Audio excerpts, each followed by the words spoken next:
Yo, what's going on YouTube? It's your boy Jan Moses, back here with another episode of the Salary Cap Report. Bringing you this one on Tuesday, September 9th, and since it's a Tuesday, that should mean that we're going to be able to see players' salaries be adjusted today. Now, when I looked in my collection, I didn't see any of my players have their salaries adjusted. I would still recommend that you guys take a look in your collections, but something tells me that 2K may be waiting a little bit longer for them to modify our players' salaries. Right now, it's a little difficult to build out a lineup with players that you may want to run in your salary cap lineups because a lot of these players have their salaries maxed out. The first thing I did this morning, and I recommend that a lot of you guys do this as well, was I wanted to, and I've made this mistake now a few times this morning when I was checking my player salaries. You want to go to replace player, and then you're going to press the start button or whatever you want to call that button where you can search collections. I went down to max salary and I bumped this up to 1200. And the reason why I'm doing this is because for Amethyst players, which are the players I want to include in my salary cap lineups, their salaries will range from 1200 to 2000. And as of yesterday, or I guess before today's update, assuming salaries do update on Tuesdays, the only Amethyst card that I would have been able to run at 1200 salary was Jamal Mashburn. And you can see here that Jamal Mashburn is still my only Amethyst card that is at 1200 salary. The reason why I have to search my player salaries this way is just because of the way 2K has set up the graphical user interface when it comes to comparing players. This bar that's showing all of my players here that are at 1200 salary or below is conveniently blocking the salary values of Jamal Mashburn and Austin Reeves in this compared player screen. If I press X to hide the players, you can see now we can see Austin Reeves is at 800 and Jamal Mashburn is at 2000. But then of course, when I press X again to go back to the change player screen, it's going to reset my my filter for 1200 salary. So that is a little annoying, and that is something that you guys should keep in mind when you're looking up player salaries. I think the most efficient way to do so is, again, the way I'm doing it now. So like, for example, something else I checked this morning was I wanted to see if any of my Sapphires were going to be below 800 salary. So I went right to 500 because Sapphire cards salaries are between 500 and 800.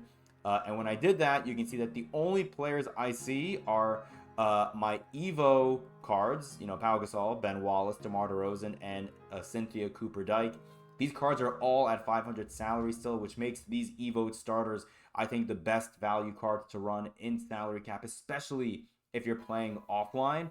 These cards are going to provide a ton of value for you, and even online, you're going to have so much more lineup flexibility when you're bringing in Ruby Pau Gasol, who's only going to cost you 500, whereas the majority of Rubies currently in this game are going to run you like 800 salary, which is very annoying. If you take a look here, if you go to 800, I think I only have 2 Ruby cards that are non-Evoed starters who are at 800, and those are Series 1 Anthony Davis and Kyrie Irving, who I got from the Series 1 pre-order special, or if you want to call it that, where we were each able to pick one Series 1 team to lock in order to get, an Amethyst player, which is how I got Jamal Mashburn. So the fact that I have 2 Rubies here in Anthony Davis and Kyrie Irving, and I have Jamal Mashburn as a lock-in, all those cards being minned out in terms of their respective salaries, makes it a pretty decent investment, at least so far here, if I wanted to run with these cards in salary cap, which I very well might. I mean, Kyrie Irving has a really nice jumper. AD always plays really well, even though these cards are both Series 1 cards, and they don't have badges that you may see on some of those gems of the game, hidden gems and wild gem cards. And then speaking of wild gem cards, one last thing I'll show you guys here is you can obviously use these filters to filter through themes. And so I'm going to go to wild gems, and I have a number of Sapphire wild gems, I believe. So I'm going to go to wild gems, for example, and I'll go to like 500. And you can see the only wild gem I can bring in who's at 500 salary or less is Mark Price. So I would say take some time, go through some of the main players you want to potentially run in your salary cap lineups in your collection, and see if any of them have a salary that's less than the maximum salary value for their tier. So again, just to, I want to go through the salary values, I guess, very quickly. Gold cards max out at 300 salary, I believe. Emerald cards like Mark Price max out at 500. Sapphire cards, they max out at 800. Rubies max out at 1200, and then amethyst cards will max out at 2000. Now, I don't have any diamonds, but diamonds, I believe, go from 2,000 up to 5,000 salary. And given that our salary cap right now is at 10K, I don't know if I would recommend you bringing in any diamond cards unless they are at or very close to 2,000 salary, because it's going to really hamper your ability to build a competitive salary cap lineup when you're dedicating 50% of your salary cap towards one player. So I think that's all I have for you guys lineup wise. Let's take a quick look at what the new agendas are, because it is 11:23 a.m. Eastern and I totally forgot that we're probably getting agendas, which it looks like we are. You know, I will say these agendas, funny enough, they're not great in general, but they're pretty good for salary cap purposes, because you're going to be adding more players to your collection, which is going to, you know, it's going to give you more lineup flexibility when you have more players to pick from, especially right now with all these players being maxed out at, you know, at their salaries. For example, whatever Ruby cards you get from here, more than likely is going to be at 1,200 salary. If for whatever reason you get very lucky and you get a wild gem Ruby that's at 800 salary, unless that card is absolute trash, you're going to want to include that card in your lineup. And I figured instead of me doing a video where I open up all these packs again like I did last week, as of right now, I'm thinking I'll just cover these agendas very briefly. Then we'll open up some other packs that I have in this episode that I think are going to potentially be much more useful for us. Honestly, not just for our salary cap team, but for our main team. As I mentioned, I have no diamonds, so amethyst cards right now are going to all be in contention for my new best card in my collection. Right now we have Bronny James, who I love. He's so much fun to run with, especially because, again, I don't have many good players in my collection currently. So the agendas so far look to be, yeah, they're all pretty easy. If you remember last week, the agendas that we had for gold players basically required us to use them, I think, in domination, and we had to get 50 minutes with gold players. So I had to bring like 8 gold players and run them all in domination to get that agenda done. This week, you have to just make 2 threes with gold players in one game. You need 50 points and rebounds, points in the paint and rebounds. So you're honestly going to be better off just bringing in like a center and snagging boards. If you get an offensive rebound with them, go for the putback and get 2 points that way. That's not too bad. Make 25 threes and dunks with Sapphire players. That should not be too difficult. And then win 5 games using 3 or more Ruby players. All these seem to be really easy. And then once again, completing all these will just get you 1,000 MT. Not too crazy about this. I'm honestly pretty concerned about what Tuesday content is going to be like for the rest of the year if the first 2 Tuesdays that we've had since NBA 2K26 MyTeam has come to existence have just been super pack related. And not only are they super pack related, we're getting super packs where we're not getting any new players. Like this week, we have the same exact 5 wild gem pink diamonds that we had last week, and these cards are going to be unobtainable for the majority of players playing this game, you know, even at the end of the season. So I still want to see 2K include more wild gems cards in the exchange that are lower tier. You can keep these 5 cards. I don't care. I'm treating these cards as if they don't even exist. But if we can get some like Ruby, Amethyst, and Diamond wild gems cards that have much less strict requirements, is the word I'm looking for, I think that'll be a really nice way to get the community engaged and involved on Tuesdays. Because right now, why would I want to play this game anymore after I grind out these agendas that we get every Tuesday? And these agendas this week are going to take me no more than like 30 to 45 minutes. So I would love to see 2K make Tuesday agendas a little more involved. But again, from a salary cap perspective, I don't think these agendas are all that bad, because you're going to be able to add 4 players to your collection, all of which may actually be viable for you in salary cap now that we have salary cap offline. All right, with that being said, I don't think I have anything else I really want to touch on. We have a few packs I want to open up, and I wanted to mention these Gems of the Game packs right here. Shout out to Most. Most Ballin. He's been absolutely killing it with the breakout videos, and he mentioned something that I guess I missed out on, because I've not been watching a ton of YouTube over this last week or so, but Harry mentioned it to me, and Harry got this from Most Ballin's YouTube video where he talked about, I guess, the different rewards that you can get off of breakout boards. And if you notice, these Gems of the Game packs, which I got from breakout, don't have the unauctionable icon on the pack, which means whatever player I get, I'm going to be able to sell. And I actually ended up getting a Ruby card a couple of days ago that was, I think he was a Gems of the Game Ruby. And I didn't even realize that he was auctionable. He goes for like 5k MT, but I'm still keeping him for right now. So we're going to add a couple players from here that we could potentially run in salary cap. And then we do have a 90 plus overall hidden gems pack in our unopened packs, plus this 90 plus overall option pack. Very excited to open this up, along with an Amethyst coach Billy Donovan.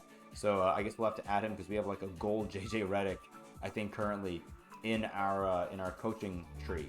So we'll take care of that later. Let's start with these packs right here. We'll get this 84 plus out of the way. If you guys are running salary cap, let me know, what is your starting 5 right now? I'm very curious. As we're gonna get an 84 plus. We get Chauncey Billups. I'll take Chauncey Billups, New York Knicks legend. Gladly will add Chauncey to the squad. We should have really amnestied Amari Stoudemire over Chauncey Billups, but whatever. Ruby Gems of the Game, who's auctionable. We get Kurt Thomas. Of course, we get 2 New York Knicks. I will gladly take Dirty Curdy. Welcome to the squad, Kurt. Okay. Hidden Gems, 90 plus overall. The last time we opened this, we had 3 of these, and we got 2 centers. I forget the name of one of them. His last name was Lee. The other one was Chones, the other Amethyst center that we got, and then we got Bronny James. So would love to see, I don't know what I would love to see here. I guess I'd love to see like another small forward, although a center would not be bad. I don't know. I'm going to get Jack Sigma and hopefully Jason Kidd eventually. So hopefully we just get a really useful card. We get a point guard, layup mix master, 88 pass accuracy. Who the heck is this? It's Kobe White, Derrick Rose. It's Derrick Rose. I'll take a D Rose. Derrick Rose early on in the year is always a lot of fun to run. His Amethyst card last year in season 1 was a ton of fun to use. Amethyst Derrick Rose hidden gem. Welcome to the squad. That's a really fun card. I love that. If there's ever time to get D Rose, it's going to be right now. Let's get Billy Donovan out of the way. Wow. Another New York Knicks legend, Derrick Rose. There's Billy Donovan. We'll take that. Okay, Amethyst plus option pack. I'm kind of nervous. I don't really know what to expect. I've seen a couple of these packs opened up on my Twitter timeline, and I've seen some people hit the plus. I've seen some diamonds come out of this. I would love to see that because we have been somewhat fortunate with the lower tier cards that we've opened up, or the lower tier packs rather. 84 pluses have gotten us rubies. 80 pluses have gotten us sapphire. So would love to hit the plus here to potentially add our first diamond to our squad, because we have no diamonds right now. We have a bunch of amethysts, which are cool. I'd love to see a diamond. So come on, 2K, bless your boy. Let me see a diamond out of this. Come on. Ooh. This is rough. I don't know if I love this. We have Fred Jones. Is Kevin Duckworth a 25 speed card again? Because if he's not, this could be a really good card. 47. That is not what I wanted to see. 25 perimeter, 85 interior. Break starter. What is your Hall of Fame badge? Paint prodigy and post powerhouse. So I mean, that's not bad. Let's take a look at Fred Jones. Man, this kind of sucks, not gonna lie. Of course, I get Bronny James as well, which is hilarious. All right, let's see. Fred Jones, 93 offense, 91 defense, but only 6'2". It's going to be really tough to want to take Fred Jones when we just got Derrick Rose and we have Bronny James.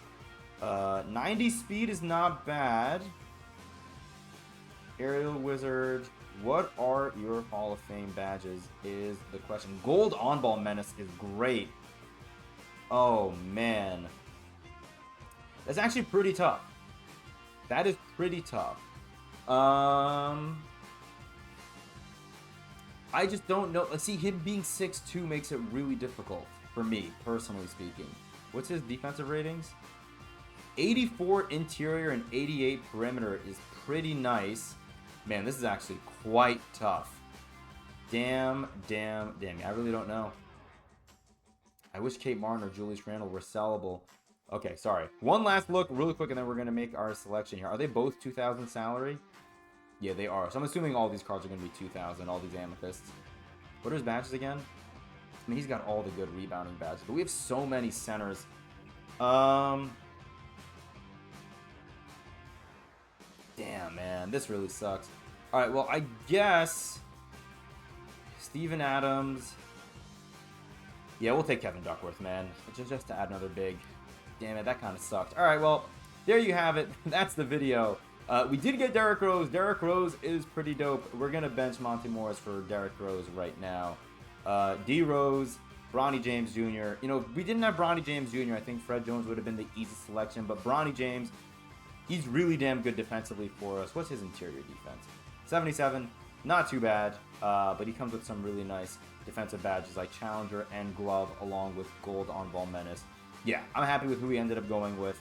Yeah, appreciate you guys. Thank you for rocking with me. Best of luck in your grinds today. And until next time, I'll see you later.